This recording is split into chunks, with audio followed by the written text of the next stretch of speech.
Talking about the war, it's very important, and we are going to try to find a solution. I tried to find a solution about stopping the war, and I found, actually I gave it my best effort, I found it was not possible. So thank you very much for coming.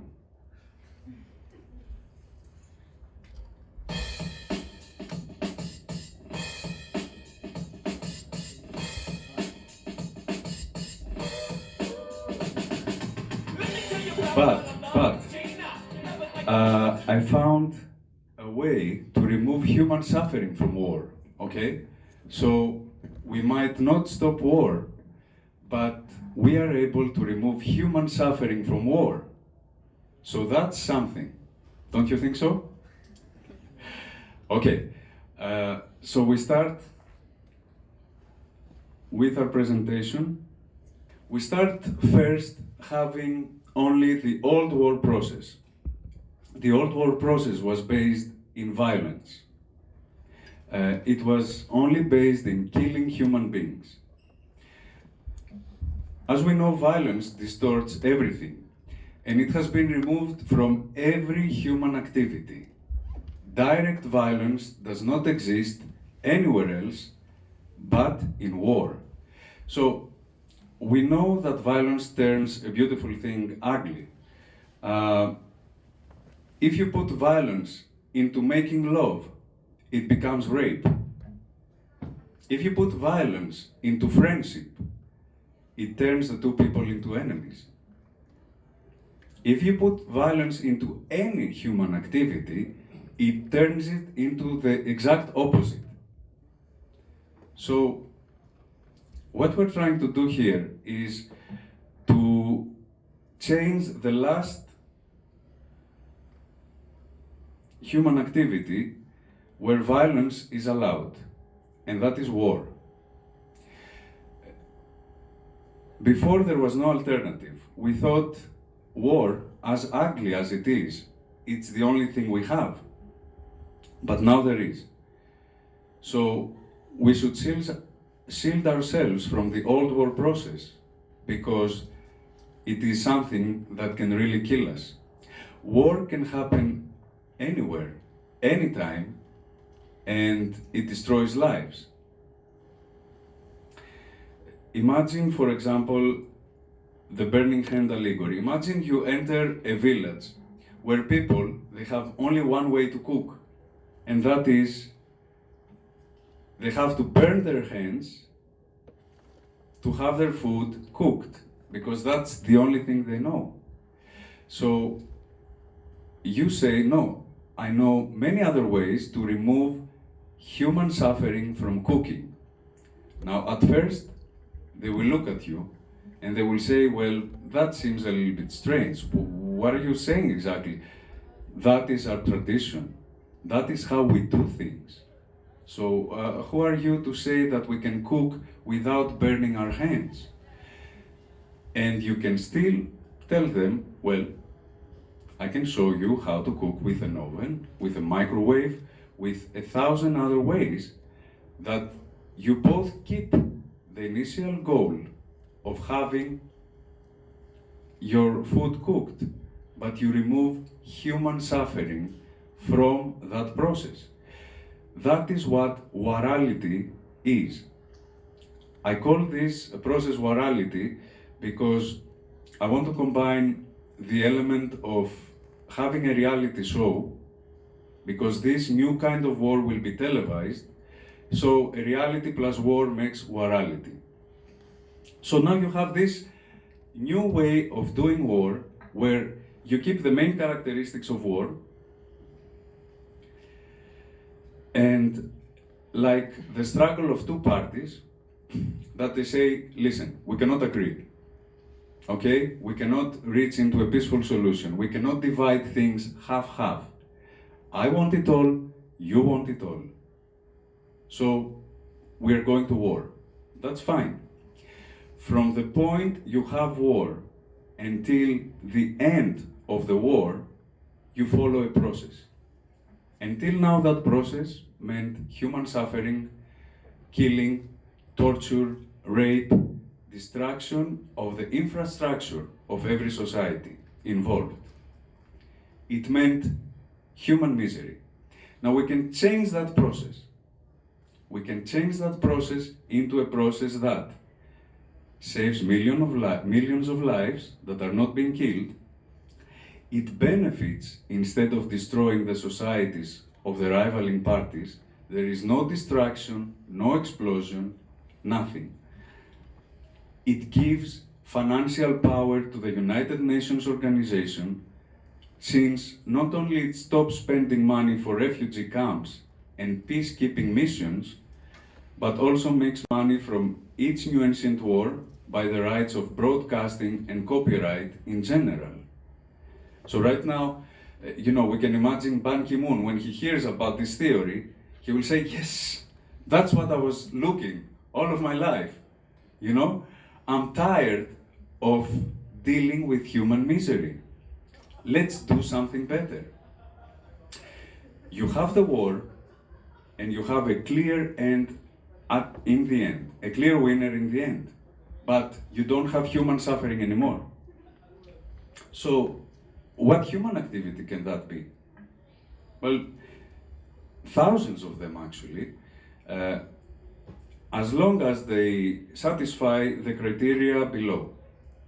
So, any human activity can be part of Warality or the Newancient war process, but first it has to respect human rights during and after the process. Second, its outcome can be measured objectively, beyond any doubt. For example, you cannot choose a singing contest because you know that some judges might say, okay, yeah, this song was good, but for me, no, in my opinion is that, no. It has to be an activity that can be measured objectively by everybody. It must have a clear winner in the end. You cannot have, let's say, a soccer game that ends in a draw. You have to have a winner. It gives the involved parties the responsibility to win. For example, you cannot have a lottery and having Senor Pablo choosing the winner is... No. Both parties have to be involved. Finally, it allows the involved parties to give their best effort. Again, at the example of the lottery, you could have two representatives of the rivaling parties taking the draw, and then they would have the responsibility to win, but they would not be allowed to give their best effort. They would not be allowed to go home and say, I tried my best for my country, for my group, for my friends, for my loved ones. So it has to be an activity that gives them that right. And it has to have a clear set of rules that do not allow for any ambiguity, any disagreement on how the process should be carried on. You know very well some card games, you say, oh yeah, I know how to play it this way, I know how to play it the other way. The rules have to be very clear from the beginning. We're talking about war, and I'm dead serious when I talk about war. Okay, that was a joke, by the way. Okay. So how is the process of the Newancient war? What are we doing? Example, countries A and B, they go to Newancient war. So first, it's like going to the notary. They give to the UN a document describing the situation in case they win, what I will do to the losing party if I win. The UN Warality office will have to accept that proposal under the precondition, of course, that it respects the human rights of the losing party. I must add here that in the old war process, when officially the war would end, the worst part would start for the mothers and children and the elderly people. Like we have the classic case of the village being conquered and then the war ends because they have won. And what would they do after? Well, they would kill all the children, and they would rape all the women, and they would sell them for slaves. So it's very important after the process also that peaceful spirit continues. Then they choose a Warality template, the place and terms of the Warality, and they have agreed from before the war how long will it last. That is a new element here, because in the old war process, they were supposed to last forever, like the winner was supposed to be forever. But here we say no. We might agree that the winner will have X rights to that petrol, to that oil-rich area, to whatever they want for a certain amount of time, for 5, 10, maybe a whole generation, 30 years. That will have again the benefit to turn the result into something that both the losing party can accept and the winning party can accept. The losing party will know that it's not forever, it's just for a period of that. After that, what do? Well, either we have another Warality process, or we have by that time reached to a mutually agreed solution. So what are those templates of the Warality? Well, those templates could be a number of things, but let's start with a template that is as close to war as possible, okay? Because we don't want the shift to generate a big change into humanity's psychology. We know that war is with soldiers, with weapons, with everything. Well, we can keep all those. Template 1 has 2 forms. You see, we're going to divide it now according to the Italian defense soccer system.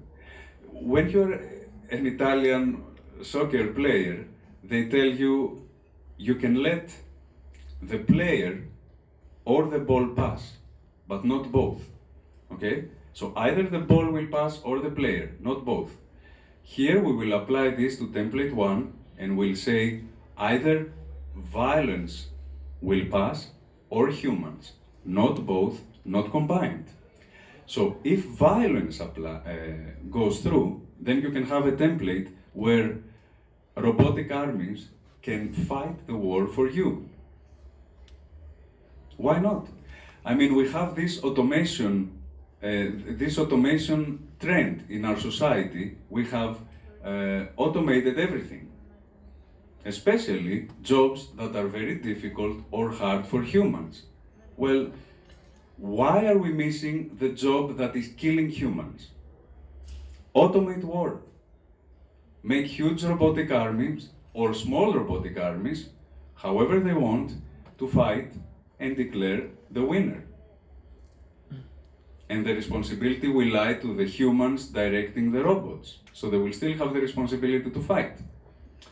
Or do it in a digital universe. Have an amazing war in supercomputers. Everything is real. The effect is real, the result is real, but human suffering does not exist anymore. Now, that is if we let violence goes through. If we let humans go through, obviously they cannot be killed, they cannot be hurt by any standard.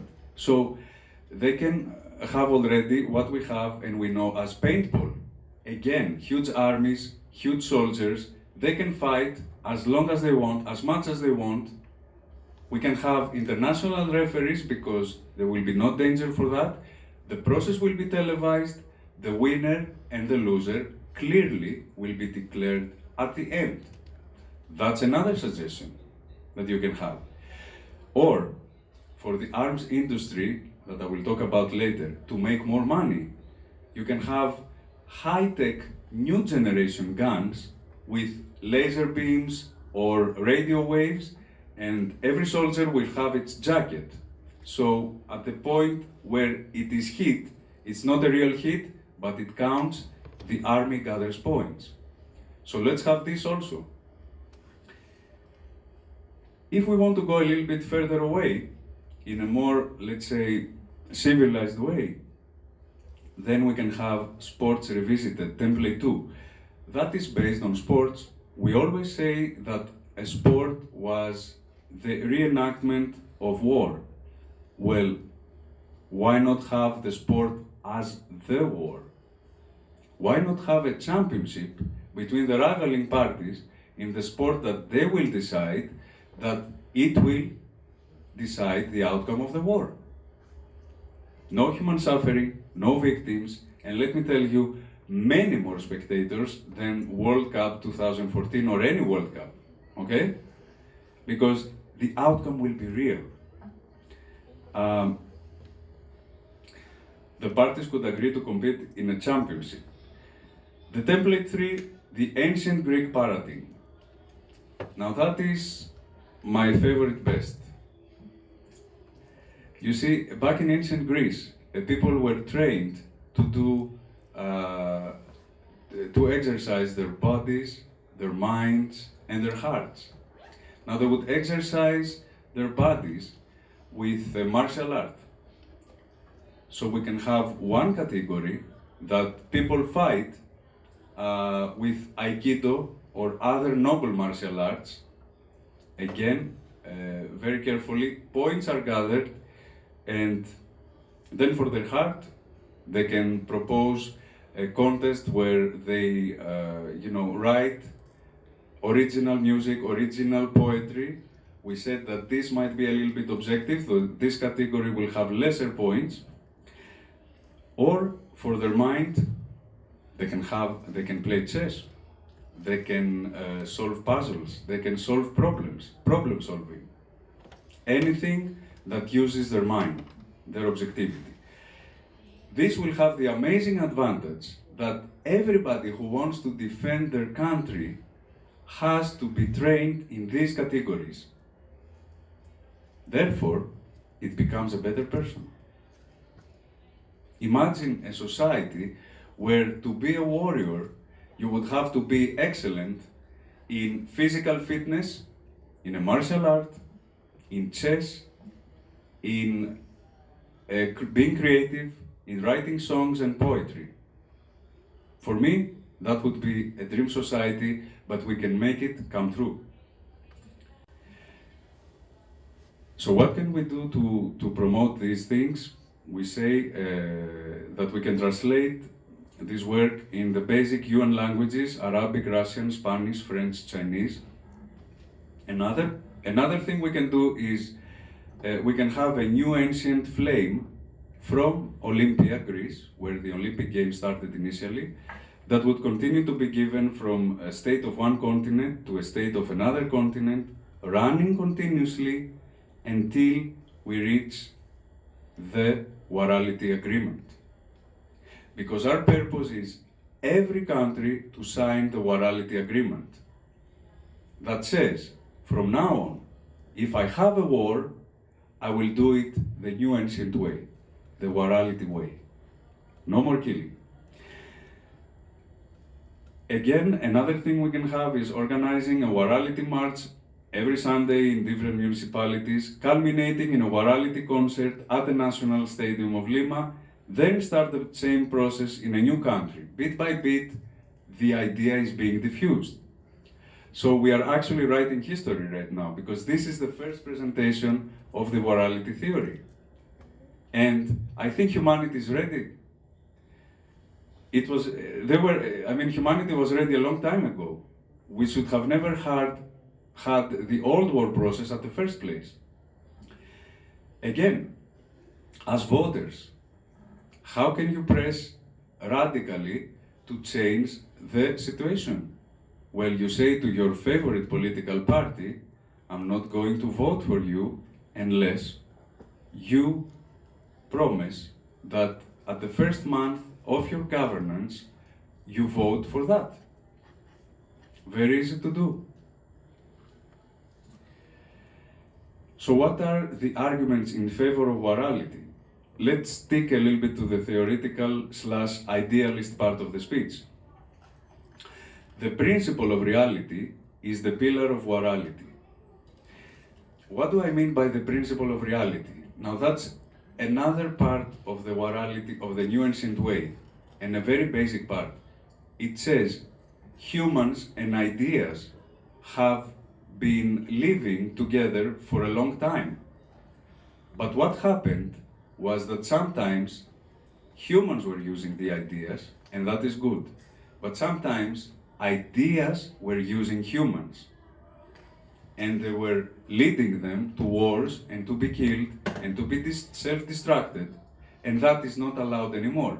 So the principle of reality states it is allowed for an idea to be realized if it does not make worse the human reality. Okay? It has only the right to make the human level of living better, to ameliorate it. That is fine. But to make it worse, to make people being killed, to make people suffer for their ideas, it's not allowed anymore. That's the principle of reality. Now, which ideas made people suffer? Any idea can make people suffer. Any idea that becomes extreme or is infected by the only one truth virus, as I say. The only one truth virus is any idea that thinks, well, I'm the only one. Okay? Anything else does not deserve to exist. I'm the only one. So, if an idea is infected by the only one truth virus, then it tries to exterminate all the other ideas of the same category. And that leads to war. Second argument, the legal base to declare the old war process illegal. Now that's a very good argument for everybody who is a lawyer or works in a legal profession. It says that war are two people actually that are trying to kill one another. They're not trying to solve the problem. They're trying to kill one another. So if you take that into two human groups, then one human group tries to eliminate the other human group. That's genocide. And since genocide is illegal internationally as we speak, the whole notion of the old war process is illegal as well. Exclusion of taking human lives as one more clause in the existing legal framework. Already at the old war process we had many rules that if not respected by somebody, that somebody would be then a criminal of war. For example, the use of biological weapons, the use of chemical weapons, this was not allowed. Well, the same way, taking human lives, again, is not allowed, is illegal. Everybody that does that is a criminal of war. Fourth argument, fourth way to diffuse and spread the notion of warality. Old war process cannot be handled by humans. PTSD stands for post-traumatic stress disorder. Now, I don't know really what was the worst thing that could happen to someone, being killed immediately at war or survive it. Because the people who survived it could not live a normal life afterwards. They could never readjust to that. They had gone through hell, and humans were not made to go through that. So here, all the people who are working at the medical professions can declare war illegal as an activity that is not made for humans. Another argument is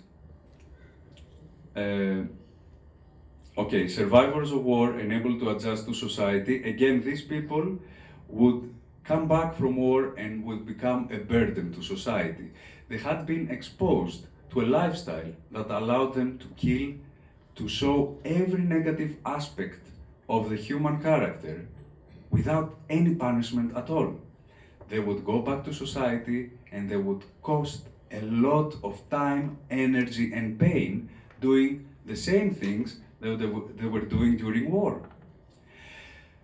Many nurses, many doctors, many social workers, not to talk about the family members and themselves, would suffer being exposed to the atrocities of the war. Another argument could be killing of humans is self-contradictory. Every war starts with a promise, I'll make your life better. But now, if you think about it, the war tells you, in order for me to make your life better, you have to give me your life. Now, what kind of an exchange is that? If I'm not there to enjoy the benefits of the war, why should I start the old war process at the first place? It's self-contradictory. We have a healthy egoism here. We want to live. Another argument would be old war process as a deeply and totally anti-religious act. You know, one of the greatest goddess creations is the human life, or every life form. And I'm talking about goddess and not God, because it's women that have the two main characteristics of God. They are creators of life, and they love and protect their creation, their children, with all of their mind. So, why destroy the goddess creation? It's a direct attack to the work of God, of goddess. Another argument would be killing of humans as betraying the initial goal of society. Every society is here to protect people, not to send them to be killed. Again, very, very contradictory. We want a process that will promote the interest of society without sacrifice their members. And the ninth argument is negation of violence on a mass level. Well, if we negate micro-violence, like domestic violence, because it's a crime, or violence in any other form that is a crime, why should we accept violence on a mass level? 10th argument, you are young, you know it better, you just want to live, okay? Nothing is worth being killed for. You just have plans, you have dreams, you just want to live. Now, that was the theoretical part, which is very good, but we have to be realistic in order to make our plan work. So, one of the main parties that we have to convince is the arms industry. The arms industry is an industry of $1.5 trillion a year. That's one of the biggest markets ever. If we don't have them on our side, nothing will work. They can bribe our politicians, they can buy governments, they can start wars, they have an amazing power. They have to be with us. So how are we going to make them to be with us? Since they will see their profits being diminished. Well, we have again 6 proposals that will suggest that in some of them the profits will not be lost. The first solution, it's business as usual. Sometimes, for example, if you produce oranges and you are the government and you know that they have been produced too many oranges and the prices are going low, you buy the oranges and you don't use them. You just buy the oranges, you dump them, and you pay the producers, and that's how you keep the price where you want it, at the level where you want it. So business as usual means keep buying guns from the arms industry, but not use them until they have time to shift, to make other type of guns. Another proposition, another variation of the first solution, life tax. We pay to the state for everything, like housing, to make bridges, whatever. How about we pay for keeping our life? How about we pay a life tax? This money will go directly to the arms industry from not producing arms that can kill us. Second solution, the ammunition revolution. We already talked about paintball. Instead of real bullets, they have other kind of bullets. Again, huge profits for the arms industry, but people are not being killed. Third solution, diminished duration of results allows for repetition of Newancient war. If, as we said, the winner can have its rights for 5 or 10 years, that means you can have another Newancient war after, and another one. So that is the market principle that says, I cannot make a lot of money with a lot of profit selling one expensive product, but I can make the same amount of money selling many less expensive products.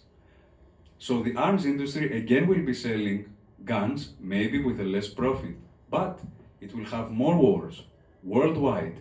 People will not be afraid of having war anymore.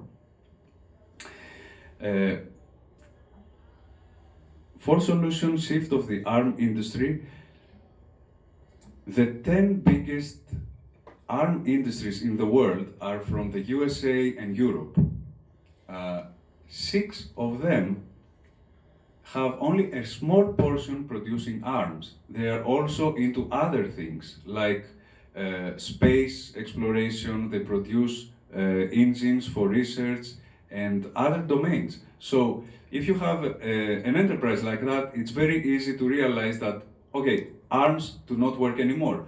Let's focus more on the other products, on the other activities of the enterprise. Shift of the arm industry. Maybe the states can help. Another solution, shares of the TV rights. Shares of the TV rights, it's the televised war will produce enormous amounts of money. Profit, pure profit. Some of them, they can go as a payment to the arms industry to be on the side of the Warality solution. Final solution, the robots at the rescue, as we said. Robotic armies, so the arms industry start producing fully automated armies, okay? The profit will be even more there. This might be shocking, but I just wanted to tell you that that is what we don't want to happen anymore. This is not theory. Right now, people are being killed. Right now, people are being killed. The little girl in the middle, she was alive just 2 years ago. She was in Syria, an ongoing war. She was taken by the soldiers and raped and tortured and killed. This angel. We are not talking about a proposal that we might or not accept. We don't have the right to do that. On your left, there is a Japanese soldier using a Chinese villager for practice with his bayonet. He would just stab him. Like that. Japanese, back in 1937, they invaded China, and because they thought Chinese people were subhumans, they did that. It's not Japanese and Chinese the problem. In every war, because humans are not made to kill one another, you have to think of your enemy either as very evil or as subhuman. You have to make a trick at your conscience to allow you to make the unthinkable.